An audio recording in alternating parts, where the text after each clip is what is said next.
এটা দিয়ে বাবুর জন্য পারফেক্ট গার্মিশ কীভাবে বানালাম সেটাই আজকে আপনাদের সাথে শেয়ার করব। আসসালামু আলাইকুম এভরিওয়ান, ওয়েলকাম ব্যাক টু জাস মম কিচেন। এখানে আমি দুটো মালটা নিয়েছি, মালটার রসটা বের করে নিয়েছি। আমি যে মোলটা ব্যবহার করব সেটা আমি কিডস ফ্রেন্ড থেকে নিয়েছি। এখানে 1 কাপ মালটার রস হয়েছে।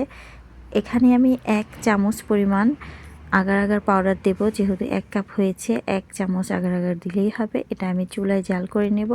বলক আসার আগেই কিন্তু এটা উঠিয়ে নেব। আঠালো আঠালো একটা ভাব হয়েছে। এখন কিন্তু একটি পাত্রের সাহায্যে আমি এগুলো মোল্ড আউট করে নিচ্ছি, মোল্ডে নিয়ে নিচ্ছি।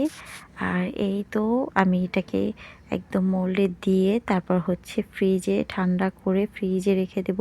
20 মিনিট পর আমি ফ্রিজ থেকে বের করছি। এটা আমি ফার্স্ট টাইম বানিয়েছি। আর দেখুন একদম গার্নিশগুলো পারফেক্ট হয়েছে। আমি তো খুবই হ্যাপি এত সুন্দর পারফেক্ট গার্নিশগুলো পেয়ে। আর আমার মেয়েও খুবই পছন্দ করেছে। আপনার বাচ্চাদের জন্য এভাবে বানাতে